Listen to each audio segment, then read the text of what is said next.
Ma Om Vishnu Padaya Krishna Prasaya Bhutale Shrimati Bhakti Vedanta Swaminiti Namane Namaste Saraswati Devam Gaudavani Pracharane Nirvisesa Sunyavari Paskya Tadesha Tarane Jai Shri Krishna Chaitanya Prabhu Nityananda Shri Advaita Gadadhar Shiva Sadishi Gaura Bhakta Vrinda Hare Krishna, Krishna Krishna, Hare Hare, Hare Rama, Rama Rama, Hare Hare. So today's discussion is on the topic of bhava. So bhava is a very unique term, excuse me. Bhava is a very unique term. It's actually very new to the world. Um, because bhava means transcendental emotion. And uh, this is a term that is not understood or often used or misunderstood, but it is used primarily in Gaudiya Vaishnavism. Lord Chaitanya popularized the term Mahabhav, and the six Goswamis of Vrindavan also in their writings have referred to Bhav and Mahabhav, especially in Nectar of Devotion, which is the science of Krishna consciousness. So this Bhav is actually transcendental emotion and is very essential to understanding the Leela of Radha and Krishna and the goal of Krishna consciousness. So Bhav is a new term in the sense that it is not to be understood as an ordinary emotion, but it is comparable. If we're trying to understand Bhav, then we can begin to look at material emotion and say, oh, happy, sad, union, separation, love, romance. Emotion is an extremely powerful thing. It can move people to tears, to joy, very deep crying. So emotions are very deep and powerful. That we have that experience in the material world. What most people cannot comprehend is that emotion exists in the spiritual world as well.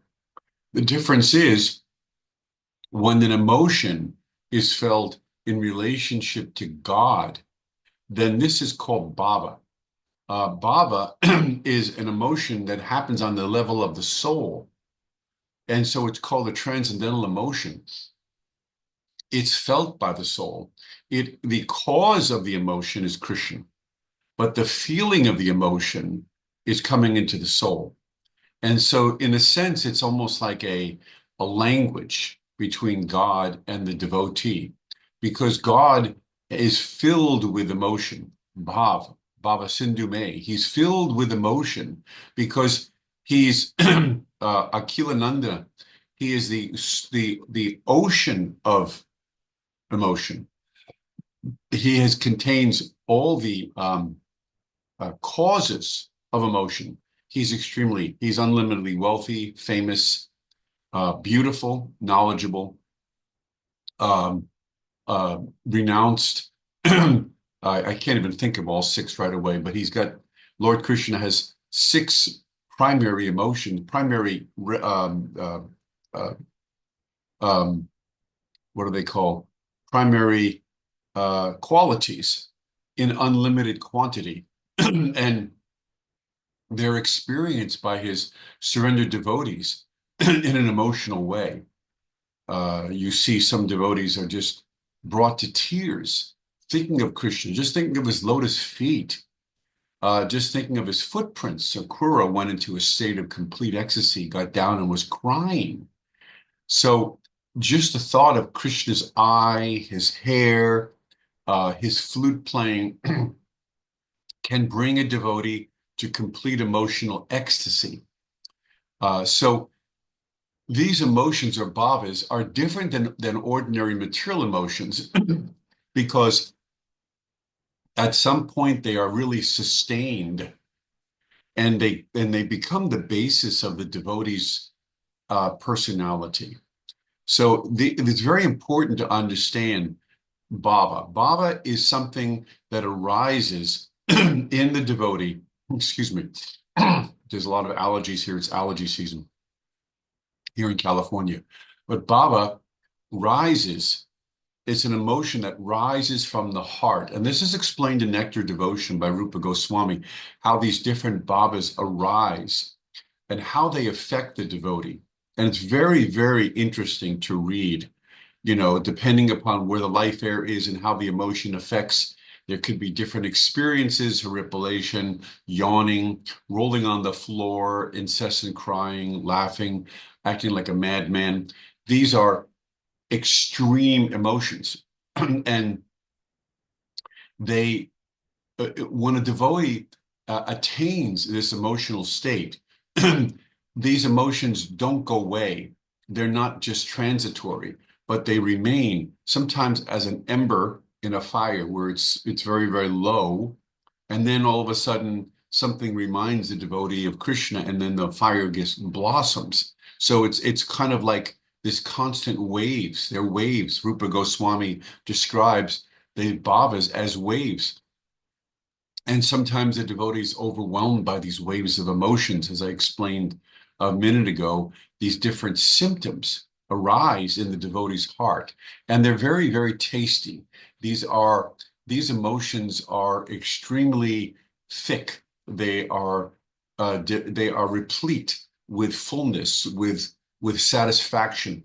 They fill the soul with happiness beyond anything that's comparable in the material world. Now, when does one reach these bhavas, or when does one attain this bhava state in Krishna consciousness?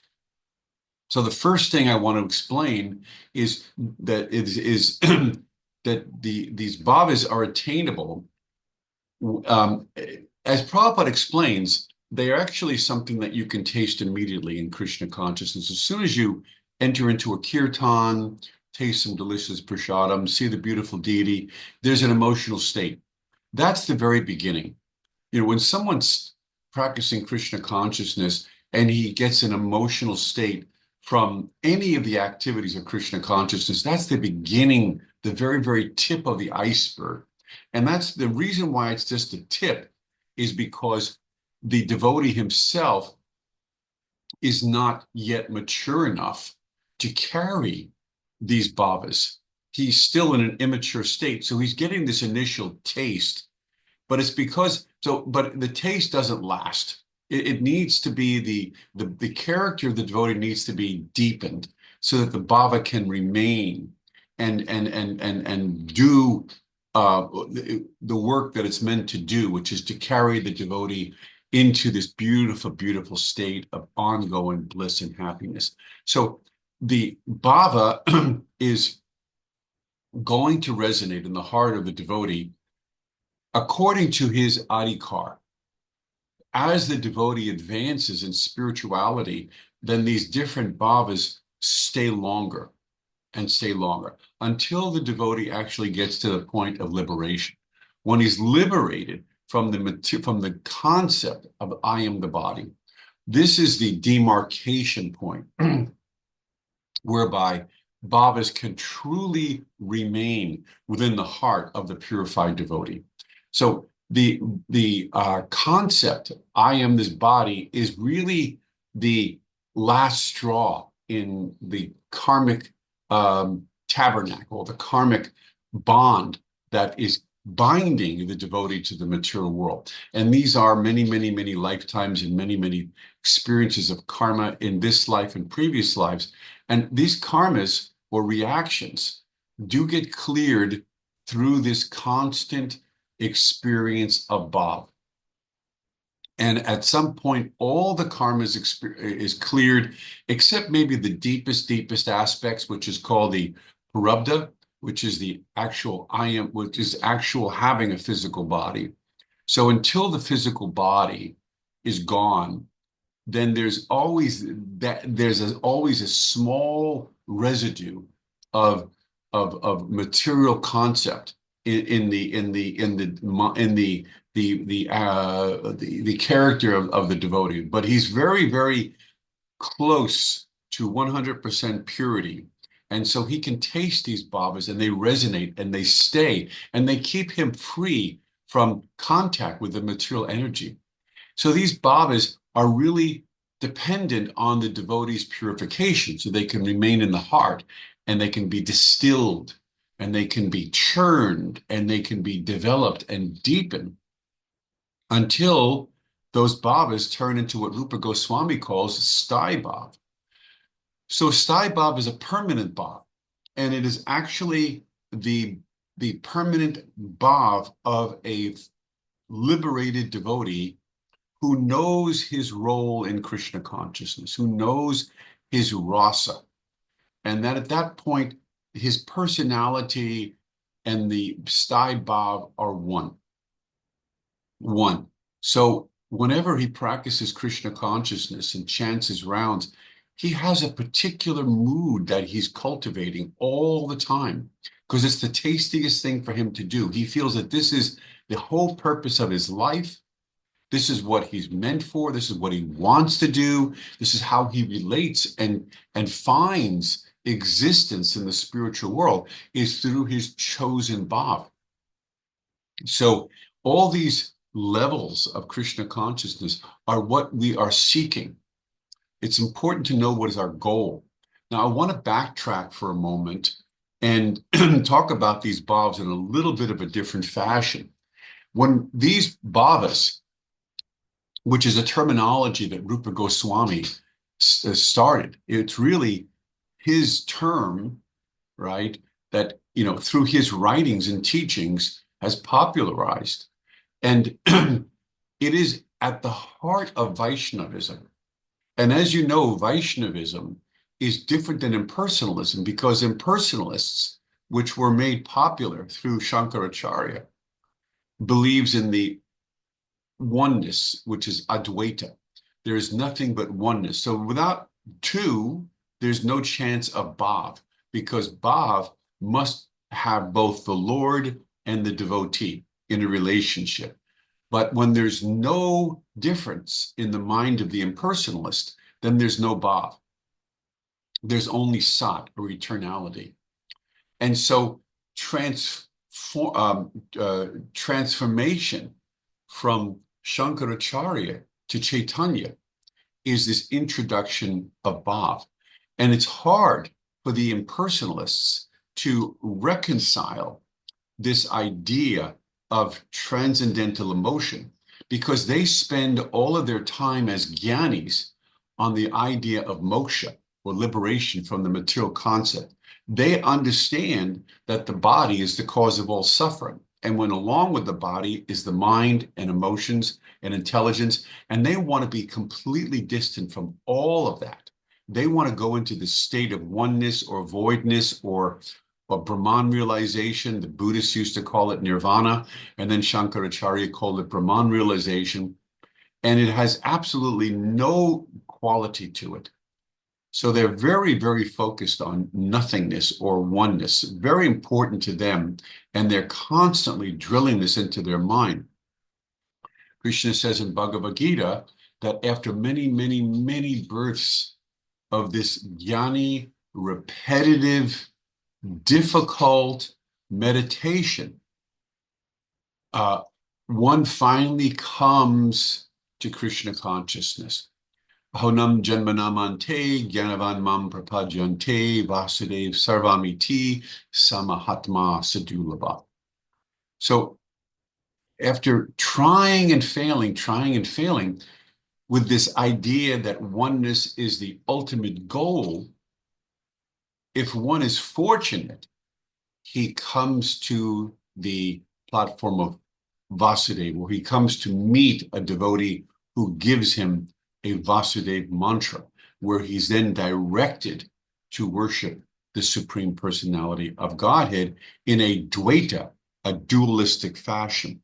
And this is difficult for the impersonalist to overcome. It's really quite difficult.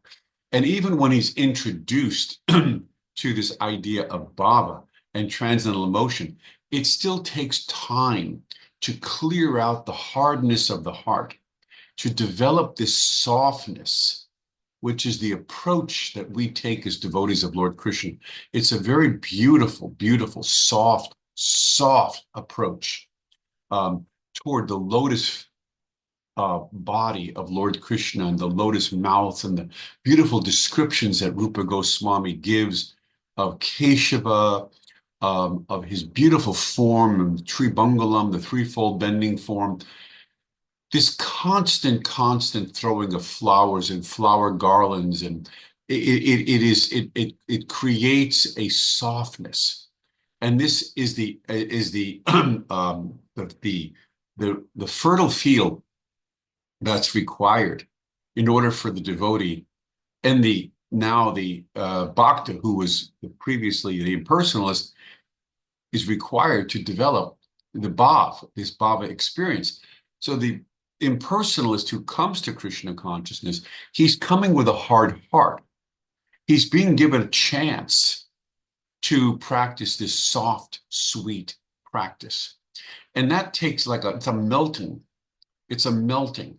And even when he first comes, giving up the Advaita is difficult.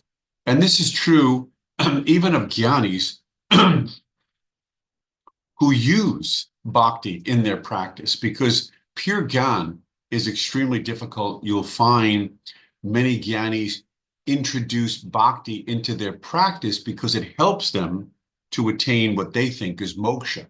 And you'll even find impersonalist temples with the deities of Radha and Krishna, and they don't worship them the same way we worship our deities in Gaudiya Vaishnavism, but they do worship them. It's just that their goal is not pure bhakti. They're not looking for a transcendental emotional relationship with Radha and Krishna. They're looking for moksha. And so if they have some experience of moksha through that partial bhakti, then they will actually give up the worship of the deity because they think the fruit is the moksha. Whereas in Krishna consciousness, we have no interest in moksha because moksha follows the devotee. It's not the goal. We don't put moksha ahead of Krishna. It's actually behind, because there's no need for us to seek out moksha. Moksha follows us simply by practicing Krishna consciousness.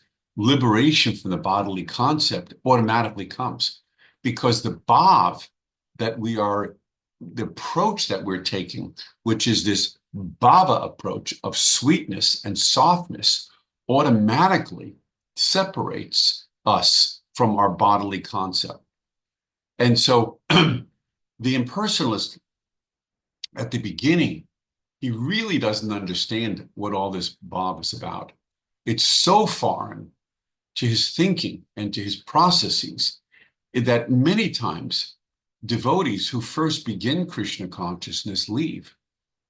It's too much for them to believe that Krishna is so soft and so sweet, and that even sweeter still is Radharani, and that this whole mode of sweetness is very difficult for impersonalists to inculcate into their system.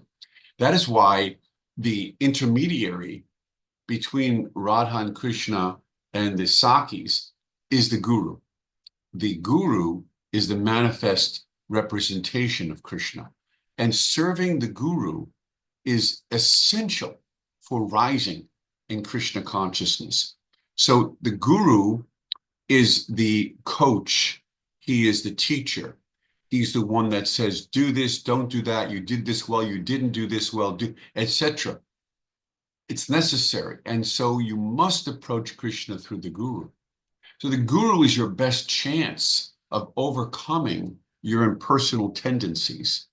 The guru is the one that will bring you into this softness. And oftentimes he can be hard on you because you require, and I require, as coming from this impersonal background, correction.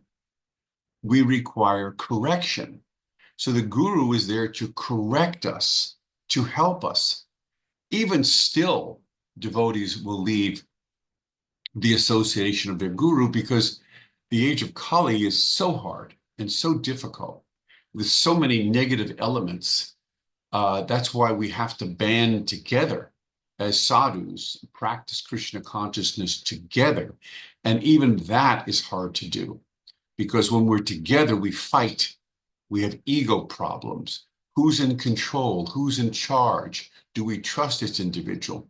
But the good news is, as a direct disciple of Srila Prabhupada, I'm seeing the second and third generations in our ISKCON movement. And I'm very pleased to say that the devotees who are being initiated by my god brothers and by their god brothers, by my god brothers and by my great god brothers, meaning second, third generation, that I'm seeing the disciples are very, very devoted to their spiritual master. And that is the right thing. You know, you have to have really a lot of trust in your guru, and to the point of where you feel very subservient and very humble and very, very open to his direction. And I'm seeing that happen. So I feel that the expansion of the gurus in our ISKCON movement is a successful event. Because in this way, you know, one can properly advance by being very, very humble to their spiritual master. And then the doors of bhakti are really going to open up for you as a devotee. Particularly this sweetness.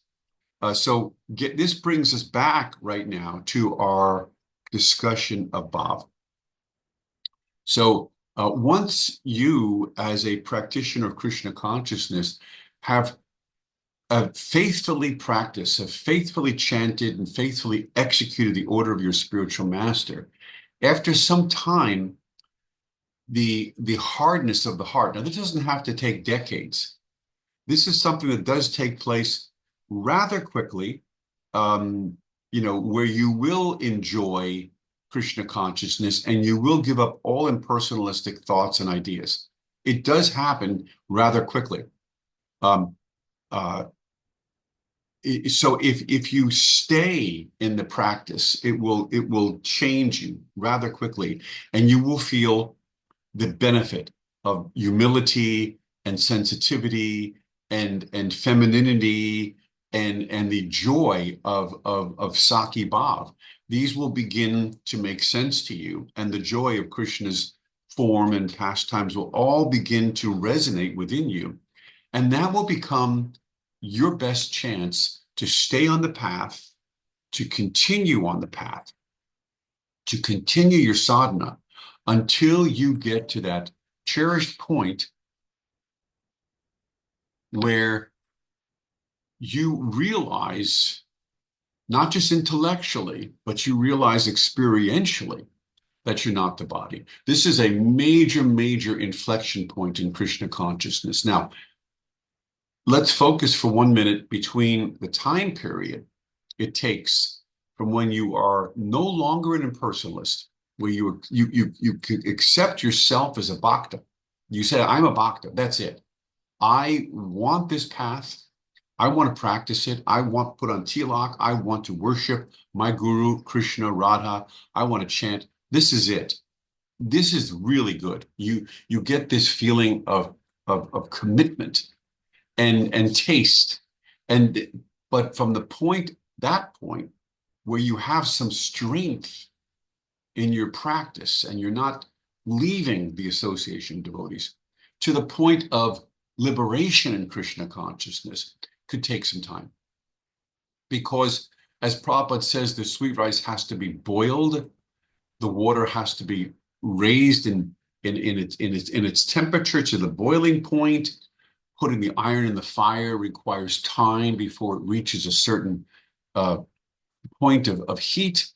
And that is also true. Prabhupada also said it takes time for a woman to become to give birth. There's 9 months of pregnancy. So many examples Prabhupada's given. You have to be patient in the practice, and you have to cultivate inner cultivation. It's work.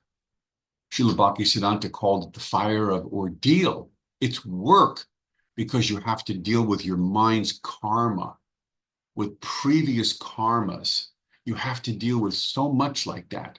And it interferes with the pure joy of Krishna consciousness. So you have to do it anyhow. You have to get up. You've got to chant your rounds. You've got to perform your sadhana. The sadhana is the same, whether it's 1971 when I got initiated or 2025. There's no difference. It's the same mantras, the same practice. The only difference is the change that we experience, the character change that we go through in maturing in Krishna consciousness. But I want to tell you that Krishna consciousness is not just an intellectual experience. When Prabhupada said to us in the early days of Krishna consciousness, Aham Brahmasmi, you're not the body, he meant it. And we can know factually that we're not the body. We can know without a doubt, Krishna says to Arjuna, no more doubts. Doubts are like demons, he says. So we can know without a doubt that we are not the material body, that we are not a product of the body, that we are not just, our identity is not tied to our family, that we are not incessantly involved with the ups and downs of the three modes of material nature, that we are not in control of anything. These are major, major developments. I'm not a man. I'm not a woman. I'm not fat, skinny, old, young. None of these things. It's on the level of Bhava. Liberation from the bodily concept is so high that very few people reach it. Very few people, even in Krishna consciousness, it's available to all of us. But only those who persevere on the path reach it. Only those. If you give up or if you plateau and remain attached to the material world, if you don't persevere, then you'll have to take birth again in a family of Vaishnavas to continue your practice. Just because you've been given initiation and you're wearing tilak doesn't guarantee you're going back to Godhead. You have to engage in the practice wholeheartedly. You have to reach the stage of namabhas, as Bhaktivinoda says, the clearing stage, where the karmic reactions have nullified. And you will know that stage. It's experiential. It's not just intellectual. But to get to that stage requires concentration, vyavasayatmika buddhi, fixed intelligence. And it requires devotion. One has to chant like crying out for his mother. Hare, Hare. A very important aspect of our Krishna consciousness is devotion. Real devotion, not phony devotion, not superficial devotion, but real devotion, where one feels this gratitude for having a spiritual master, for knowing Krishna's God, for having prasadam, the temple. Every aspect of Krishna consciousness is a gift to us, for having the writings of the six Goswamis, for having the the beautiful mood and dancing of Lord Chaitanya, all of these, every aspect of Krishna consciousness, if you have gratitude, then and you appreciate it and you show your devotion, this will help you to come to the liberated stage in Krishna consciousness. Because the liberated stage is really the unraveling of the gunas from the soul, from the soul's binding to the body. These gunas are binding us because the soul is trying to enjoy them. So there's this misunderstanding on our part where we're seeking out pleasure from the goodness, passion, and ignorance of the material world. And for a devotee, he reverses that experience because he becomes more interested in the beauty of Lord Krishna and the practice of Krishna consciousness. This liberates him from his attachment, from his long-held attachment to goodness, passion, and ignorance. And so Krishna releases us. He releases us from the bindingness, the gunas, the ropes of the material world. This is liberation. We don't stop there. That's the beginning of liberated Krishna conscious practice. And Rupa Goswami says that that's really the beginning of our Raganuga practice, which is a very internalized practice, which will happen for anyone who's reached this stage of Krishna consciousness. And when you reach this stage of namabhas, purity, now the bhavas that you get from chanting Hare Krishna are on the very, very deepest levels of your soul. And you will experience transcendental emotion and transcendental reaction to those bhavas. Now your path is clear.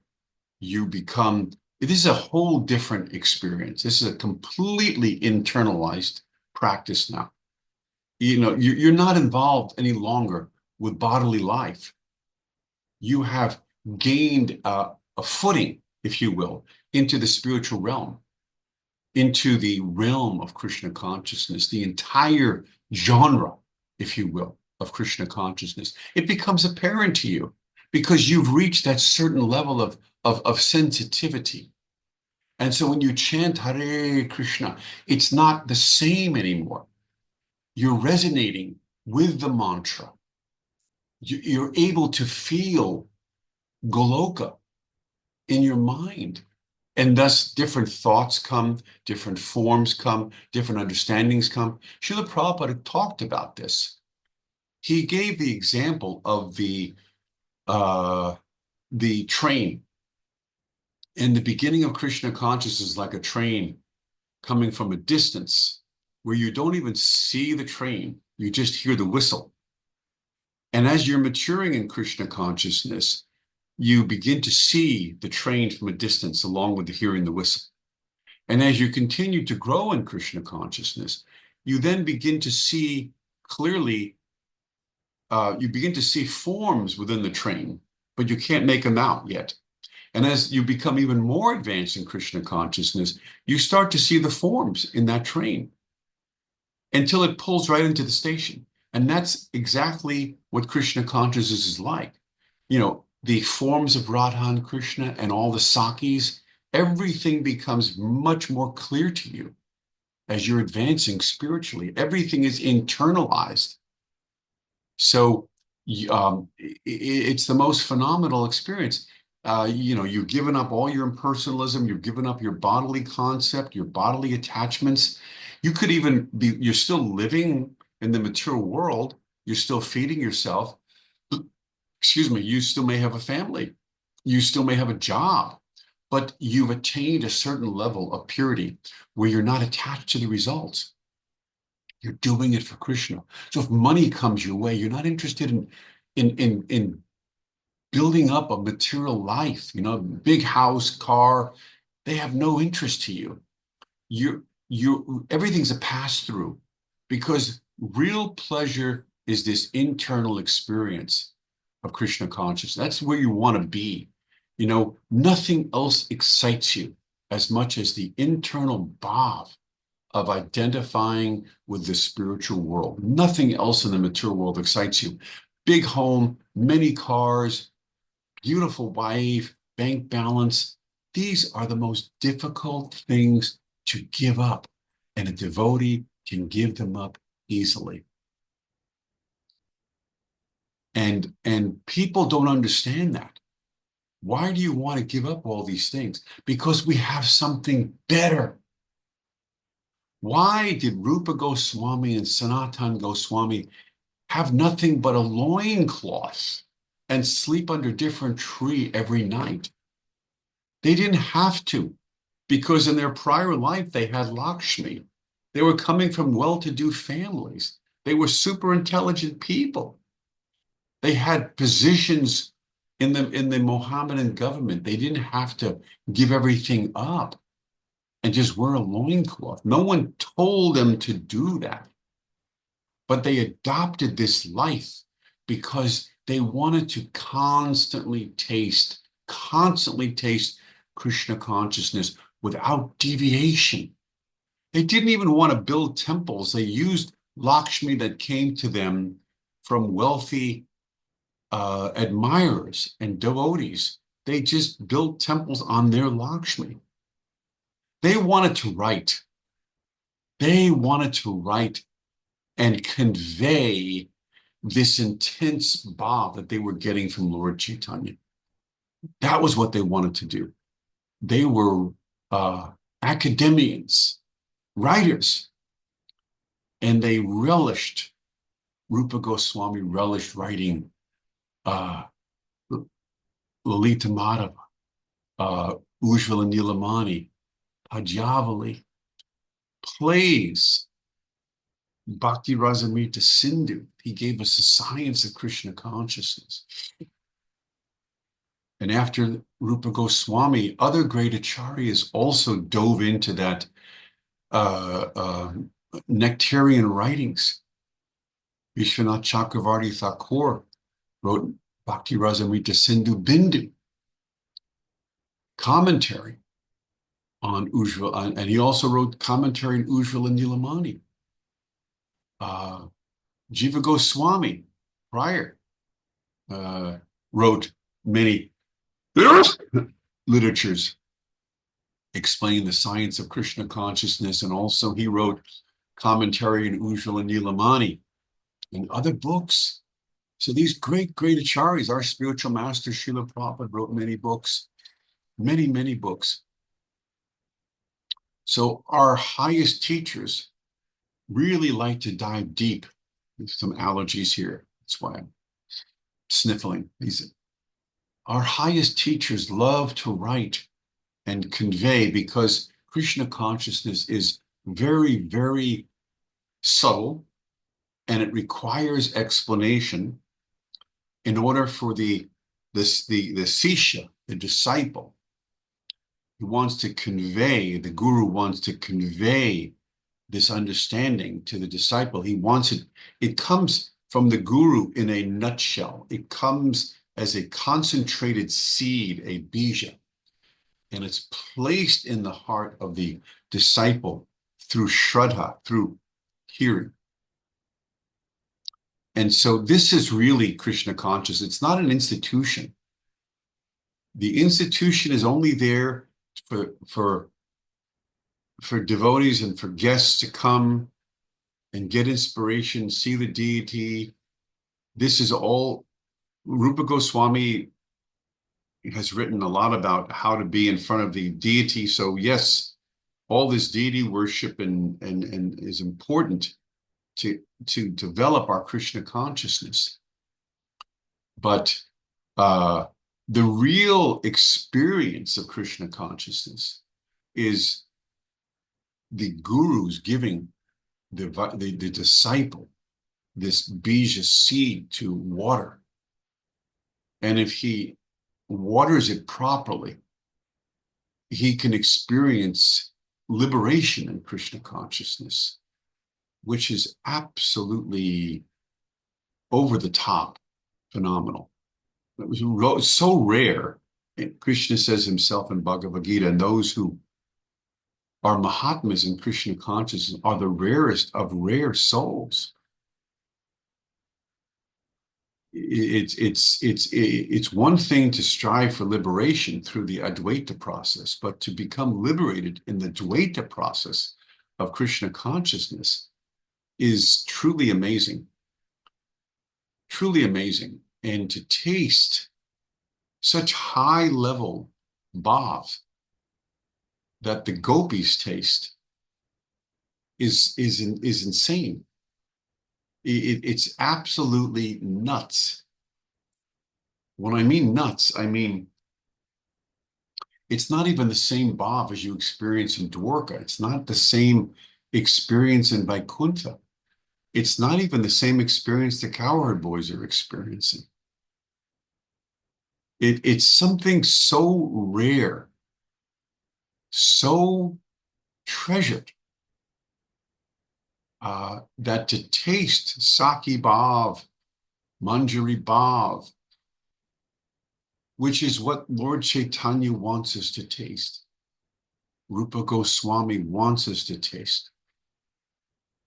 The Hare Krishna mantra is being given to the world, but only some are coming on the inside to taste.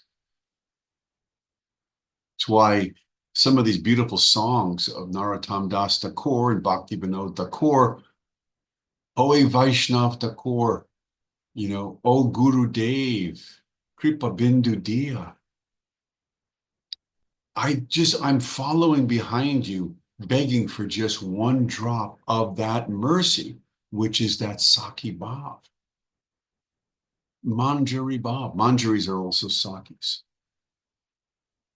Just one taste of that ecstasy of the association of Radha and Krishna, who are always desiring one another. They are always desiring one another. They always have conjugal desire for one another. And the Saki's mood is one of churning that ocean of desire where they want Radha and Krishna to come together because that is their mood. They always are facilitating the union of Radha and Krishna. So for us to come to this inner understanding and to be part of these Sakis and Manjaris who are facilitating the union of Radha and Krishna is an experience that is so over the top amazing that no one ever gives up that experience. Once you taste that mood, you always want it. You always want to churn that mood and be part of those waves of ecstasy. It is the highest attainment. Not only it's the highest attainment in Krishna consciousness, and it's the highest attainment in existence. To be in that modality, where you are serving the mood of Radha and Krishna is truly the highest experience possible. And this is what Lord Chaitanya came to give us. So if you can go through these steps, if you can move yourself, don't plateau, don't stay attached, move through your life's experiences to get to this point where you are tasting pure bhav, where you are resonating it in your heart and that it's always there. Then you can die, leave your body, and have not the slightest regret, the slightest worry, the slightest difficulty. A devotee who has attained these eternal bhavs does not worry about death because his next life is already there for him. And only a devotee who has these eternal bhavs can face death like a hero. So this was my most enlivened talk yet on YouTube. I hope you get a chance to listen to this and imbibe some of what I've said. My goal is to transfer as much as I can spiritually to our listeners and help people on the path of Krishna consciousness, which is way more valuable than any riches either here on earth or in the celestial worlds. Krishna consciousness is infinitely. I want to make this last point and then we're going to call it a day. But when we talk about the happiness of Krishna consciousness, in order to appreciate what that means, we have to emphasize that there is no other happiness available. So the happiness that you experience in the material world is not happiness at all. It's just the goings on of the material body. Eating, sleeping, mating, defending. That's all it is. It's animal life. If a human being doesn't practice Krishna consciousness, he is, for all practical purposes, an animal. Dvija Pashu. Two-legged animal. Yes, two-legged animal. Because material happiness is a dime a dozen. It's flickering. It's the lowest form of happiness. Pranamoya. Just the bodily, nothing. Very low. It flickers. It doesn't really even exist. It's not happiness. It's survival. It's all it is survival.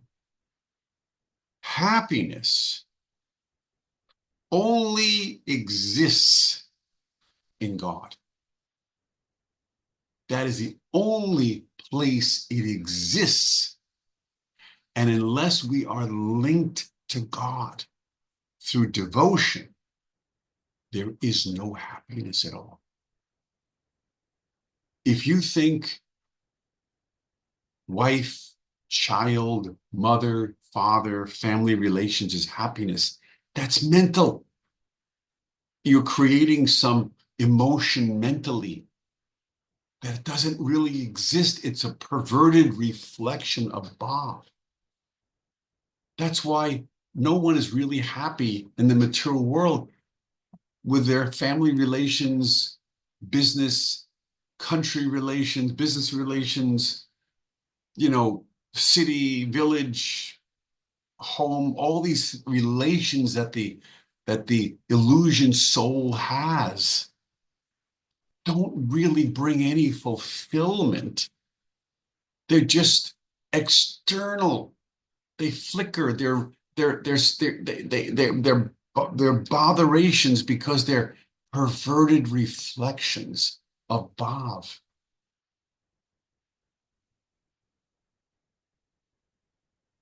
So I leave you with that thought.